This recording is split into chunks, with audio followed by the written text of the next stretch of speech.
저희가 박수를 좀 일찍 친 것 같습니다. 우리 기도드리겠습니다. 가을에는 기도하게 하소서. 낙엽질이 지는 때를 기다려 내게 주신 겸허한 모국어로 나를 채우소서. 한 시인의 기도가 떠오르는 계절입니다. 우리 또한 가장 겸손한 언어로 기도를 바치는 계절 되게 하옵소서. 듣는 말씀이 기도로 이어지도록 복을 내려 주옵소서. 전하는 자, 듣는 자 모두 주의 말씀에 귀를 기울이는 시간 되게 하시옵소서. 예수 그리스도의 이름으로 기도드립니다. 아멘. 요즘 제가 귀가 어두워졌다 소리를 가끔 저희 집사람한테 듣곤 합니다. 혹시 그 권사님 오늘 기도 중에 제가 잘못 들었나 싶어서요. 건강한 폐활량으로 맞습니까? 예, 우리 제가 찬양대를 위해서 드리는 기도 중에 건강한 폐활량으로 하나님을 찬양하게 해달라라는 기도는 처음 듣는 기도였고 굉장히 강하게 와 닿습니다. 나의 호흡으로 하나님을 찬양하는 그런 은혜를 누리게 해달라라는 그런 기도였는데요. 그 기도를 우리 찬양대원들이 그리고 하나님을 찬양하는 우리 모두가 누릴 수 있었으면 좋겠습니다. 어떤 사람이 추운 겨울길을 지나가다가 한 어린 소녀가 옷도 제대로 입지 못하고 추위에 떨면서 동냥을 하고 있는 것을 보았습니다. 그가 화가 치밀었습니다. 그래서 하나님을 향해 항의했습니다. 하나님, 어찌하여 이런 일이 일어나도록 방치하고 있습니까? 당신이 정말 전능한 신이라면 무언가 대책을 세워 놓았어야 하지 않습니까? 하나님은 침묵하셨습니다. 아니, 한동안 할 말을 잊으셨습니다. 그날 밤 하나님이 그에게 대답하십니다. 아주 문득 말이죠. 나는 틀림없이 대책을 세워 놓았는데 무슨 말이냐? 나는 너를 만들었다. 나는 너를 만들었다. 그것이 하나님의 대안이었던 겁니다. 어둠과 절망의 시대를 살다 보면 우리도 자주 묻게 됩니다. 이 시대를 향한 하나님의 대안은 무엇일까? 역시 하나님의 대답은 사람을 세우시는, 우리를 만드신 그것이 하나님의 대안이자 대답이 아닐까 생각합니다. 이집트에서 종살이하던 백성들을 약속의 땅으로 꺼내기 위한 하나님의 대안도 모세를 세우는 것이었습니다. 오늘은 종교개혁 주일입니다. 마틴 루터를 비롯한 종교개혁자들도 그 시대의 어둠과 절망으로부터 건져내기 위해서 하나님이 세우신 특별한 소수자였습니다. 오늘 생각하려고 하는 에스겔도 그런 사람 중에 하나입니다. 에스겔은 주전 593년 포로로 끌려간 바벨론에서 예언자로 부름을 받습니다. 나라를 잃어버린 상황에서 예루살렘에서 예언자로 부름을 받아 활동했던 예언자가 예레미야였다라고 하면 같은 시기 포로지에서 예언자로 부름받은 사람이 에스겔이었습니다. 에스겔을 부르실 때 하나님께서는 에스겔에게 몇 가지를 명하고 계십니다. 하나님께서 에스겔을 부르시면서 에스겔에게 명하셨던 몇 가지 요구는 우리가 하나님의 사람으로 살아가기 위해서 무엇이 필요한 것인지를 돌아보게 합니다. 과연 하나님은 에스겔에게 무엇을 요구하셨을까요? 가장 먼저 명하신 것은 일어서라라는 것이었습니다. 에스겔은 지금 하나님의 거룩하심 앞에서 얼굴을 땅에 대고 엎드려 있었습니다. 1장을 마치는 1장 28절이 그것을 기록하고 있는데요. 에스겔이 거룩하신 하나님을 뵙고서 얼굴을 땅에 대고 엎드립니다. 그때에 하나님의 음성을 듣게 되었고, 그렇게 두려워 떨고 얼굴을 땅에 대고 엎드린 에스겔에게 하나님이 가장 먼저 말씀하신 것이 일어서라 라는 말씀이었습니다. 함부로 나서는 자가 아닙니다. 경솔하게 대답하는 자도 아닙니다. 하나님은 하나님의 거룩하심 앞에 얼굴을 땅에 대고 엎드린 자를 사용하십니다. 하나님 앞에 무릎을 꿇는 사람이 가장 든든히 설 수 있는 사람입니다. 운동선수들은 운동을 하다가 문득 한계에 부딪힙니다. 어떤 프로 선수라도 예외가 없습니다. 그때마다 그들이 반복하는 것은 기본기입니다. 우리가 언제라도 잃어버리지 말아야 될 신앙의 기본기가 있다라고 하면 하나님 앞에 꿇어 엎드리는 겁니다. 일어서라 라고 말씀하셨지만 에스겔은 스스로 일어서지 않습니다. 주님의 영이 그를 일으켜 세웁니다. 오늘 본문 2절이 그것을 일러줍니다. 그가 나에게 말씀을 하실 때 한 영이 내 속으로 들어와서 나를 일으켜 세웠다. 하나님 앞에서 우리가 어디까지 수동적이 될 수 있는지가 하나님의 사람으로 쓰여질 수 있는 척도일지도 모릅니다. 일어서라라는 말을 듣고서 그냥 일어섰던 것이 아니라 주의 영이 나를 일으켜 세우고 있는, 에스겔은 철저하게 하나님 앞에 수동적인 사람이 되었습니다. 하나님의 영에 사로잡혀 일어난 에스겔에게 그가 감당해야 될 사명이 주어집니다. 2장 6절이 그것을 일러주는데요. 이제 하나님의 사람으로 살아가는 것은 가시와 찔레 속에서 살고 전갈대 가운데서 살아가는 것과 다르지 않을 거라고 말씀합니다. 편안하고 안락함이 아니라 가시와 찔레, 전갈대 사이에서 살아가는 것과 다르지 않을 것이다. 하지만 너는 사람들을 두려워하지 말아라. 때로는 사람들이 가시와 같고 찔레와 같고 전갈대와 같다 할지라도 그들을 두려워하지 말고 그들이 하는 말도 두려워하지 말아라. 거듭해서 일러 주십니다. 그들이 듣든지 말든지 너는 오직 나의 말을 전하라고만 하십니다.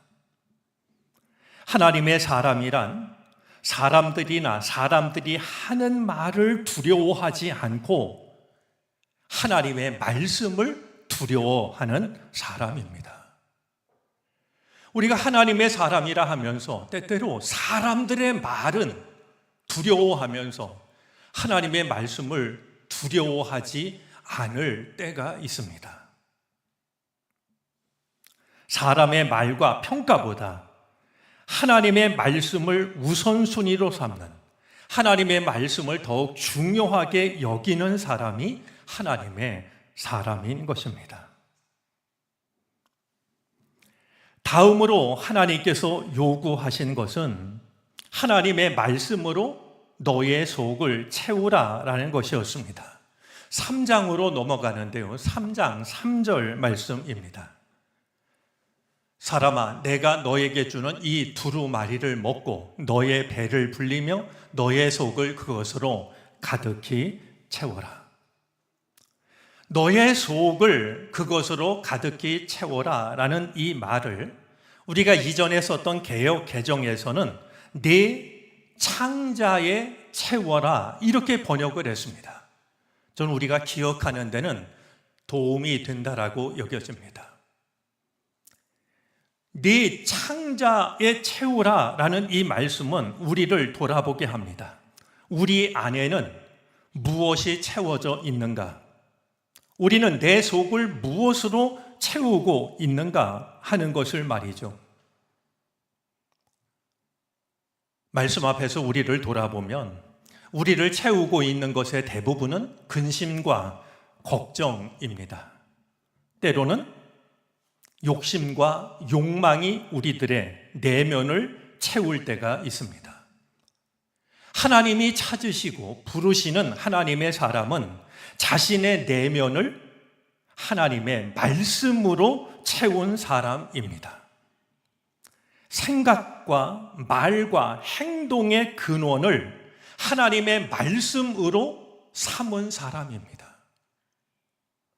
내가 생각하는 것, 말하는 것, 행동하는 것, 그 근원이 하나님의 말씀이 된 사람이 하나님의 사람인 것입니다. 하나님의 말씀과 관련해서 또 한 가지 기억해야 할 것이 있습니다. 하나님의 말씀을 받는 사람은 하나님의 말씀을 취사 선택할 수 없다는 겁니다. 2장 10절 말씀에 의하면 하나님이 주신 두루마리에는 쓰디쓴 내용이 담겨져 있었습니다. 온갖 조가, 탄식, 재앙의 글이 적혀 있었죠. 그것도 앞뒤로 적혀져 있었습니다. 앞뒤로 적혀져 있었다는 말은 이런 말이 가득했다라고 하는 겁니다. 두루마리에 적혀져 있는 글은 소태처럼 쓰디쓴 내용이었습니다. 그런데 에스겔은 이 두루마리를 꿀처럼 달게 먹습니다. 내가 그것을 먹었더니 눈으로 먼저 봤거든요. 쓰디쓴 내용이 담겨져 있었어요. 그것을 마다하지 않고 에스겔이 먹었더니 내 입에 꿀같이 달았다라고 전해줍니다. 하나님의 사람이란 하나님의 말씀을 내 생각에 따라서 선택하지 않습니다. 비록 받아들이기 어렵고 실천하기 쉽지 않다 하여도 그것이 하나님의 말씀이기에 꿀처럼 먹는 사람이 하나님의 사람입니다. 중학교 때였는지 고등학교 때였는지 모르지만 제가 학교 다닐 당시에는 한문 시간이 있었습니다. 제 연배 되시는 분은 비슷한 경험을 했을 거라고 여겨집니다. 그때 한문 교과서에 담겨 있던 한 문장 중에 이런 문장이 있었습니다. 양약은 고구이나 이여병이요 충언은 여기이나 이여행이라. 제가 출처를 찾아보니까 명심보감이더군요. 그 뜻은 이러합니다. 양약은, 좋은 약은 고구이나 입에는 쓰지만 이여병이요 병에는 이롭다.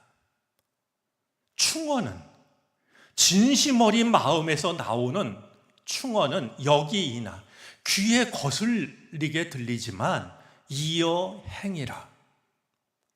행동을 하는 데는, 살아가는 데는 이롭다라는 그런 뜻입니다. 하나님의 말씀이 다를 리가 없을 겁니다. 내 마음에 맞는 말씀만 받아들인다면 나를 살리는 말씀이 아니라 병들게 하고 죽게 만드는 말씀이 될 겁니다. 때로는 쓰디쓴 약을 먹어야 병이 낫는 것처럼 내가 받아들이기에 어렵다 할지라도 주의 말씀이기에 꿀처럼 달게 먹을 때 그 말씀이 비로소 나를 살리는 생명의 말씀이 될 수가 있게 될 겁니다. 하나님의 말씀을 받아먹은 에스겔에게 하나님의 명이 이어집니다. 들로 나가라고 하십니다. 너에게 할 말이 있다라는 것이죠. 3장 22절인데요. 일어나서 들로 나가라고 말이죠. 이 말씀은 낯설게 다가옵니다. 하나님의 말씀으로 속을 채웠다라고 한다면 사람들이 많이 모이는 광장으로 나가는 것이 마땅하지 않을까요? 하나님의 말씀으로 내 속을 채웠으니 그것을 필요로 하는 많은 사람들에게 나가는 것이 당연하다 여겨집니다. 그런데 하나님께서는 들로 나가라고 명하십니다. 낯설게 여겨지는 것은 이것만은 아닙니다. 들로 나간 에스겔에게 이번에는 집으로 가라고 하십니다. 3장 24절인데요. 너는 집으로 가서 문을 잠그고 집 안에 있어라. 사람들을 만나지 말라라고 명하십니다. 이상한 것은 거기에서 그치지 않습니다. 이번에는 에스겔의 혀를 입 천장에 붙여서 말 못하는 사람으로 만드십니다. 아니, 하나님의 말씀으로 속을 채웠으면 사자후처럼 큰 소리로 많은 사람들에게 전하게 하실 것 같은데 들로 나가라고 하시고 들어와서는 집 안으로 들어가서 문을 잠그라고 하시고 아예 말을 못하게 혀를 입천장에 붙이시고 이렇게 하시는 이유는 무엇일까요? 저는 이렇게 이해를 합니다. 내 안에 하나님의 말씀이 있다고 함부로 말하지 말아라.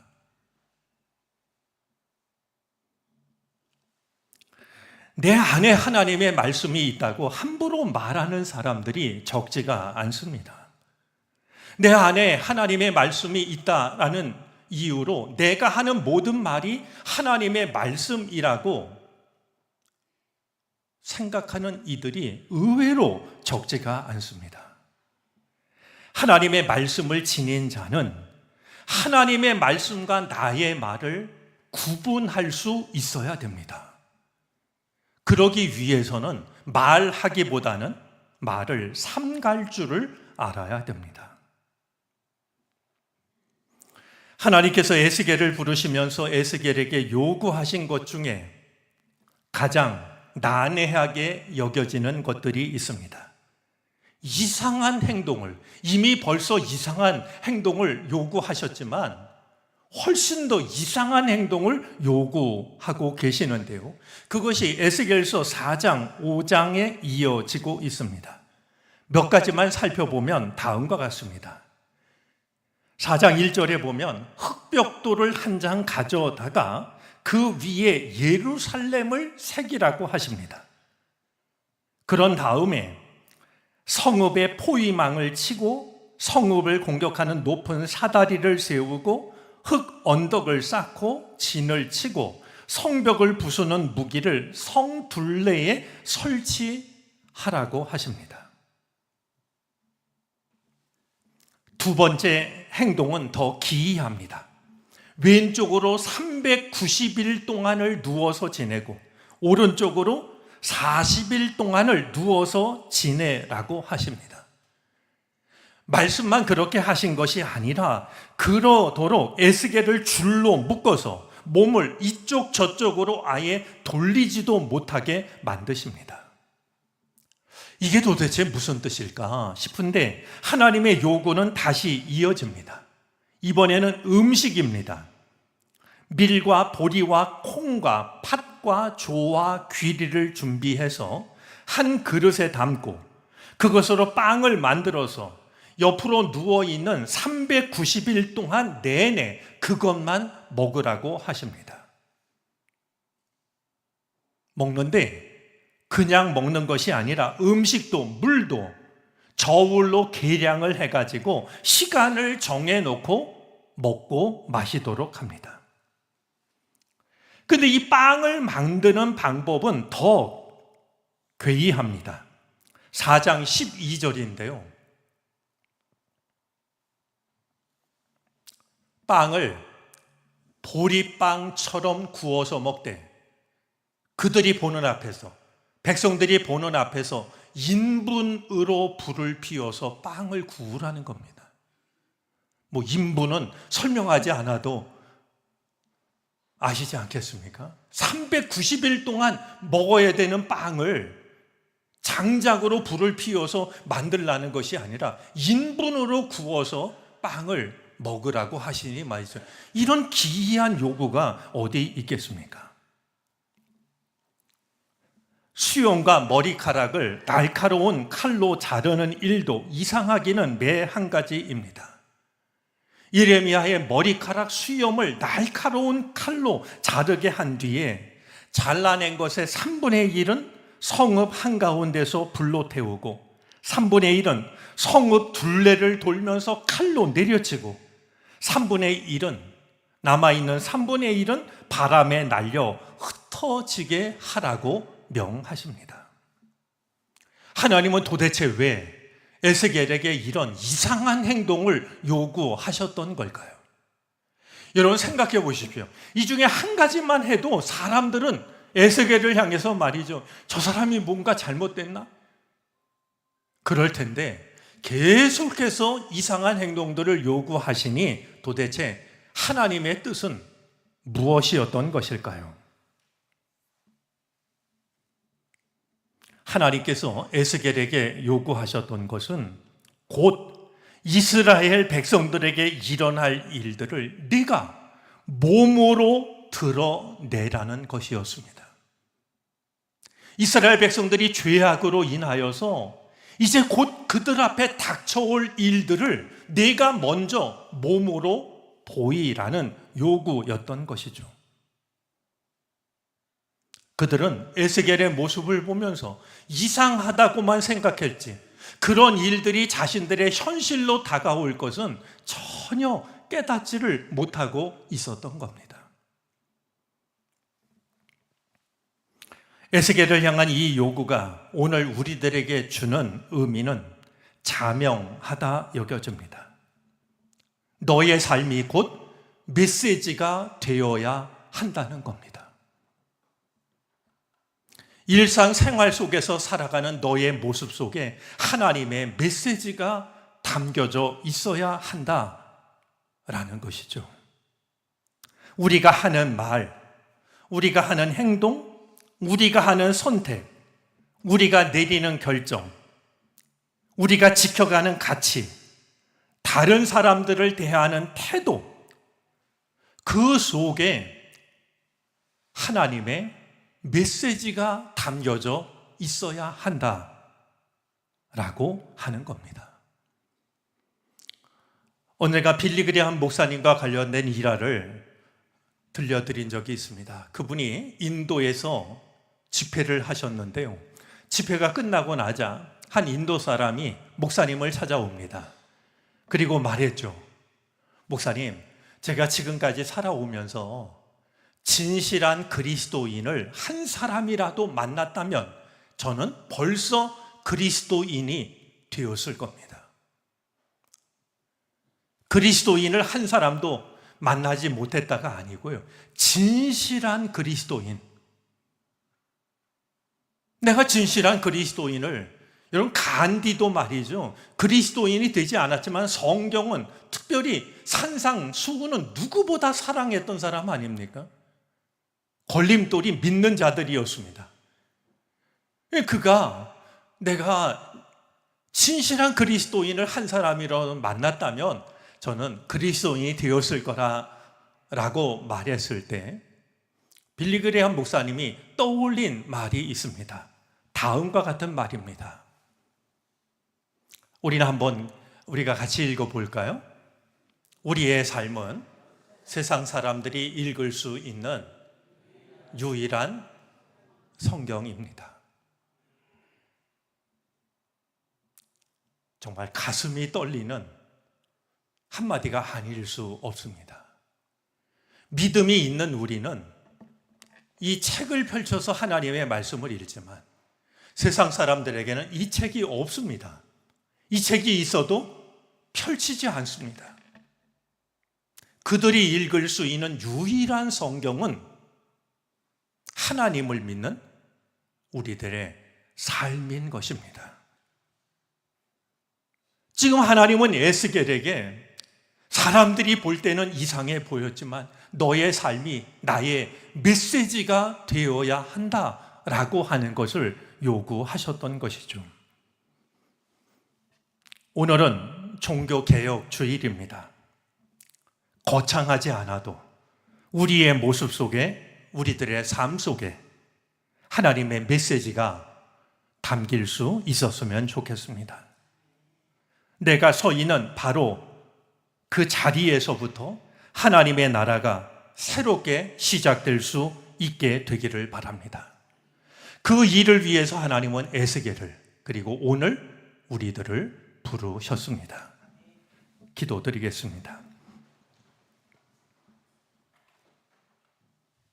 하나님, 우리의 삶 속에 하나님의 메시지가 담기기 위해서는 무엇이 필요할지요? 무엇을 비우고 무엇을 채워야 할지요? 그것을 우리에게 가르쳐 주옵소서. 쉽지 않다 할지라도 꿀처럼 먹을 수 있는 믿음도 주옵소서. 예수 그리스도의 이름으로 기도를 드립니다. 아멘.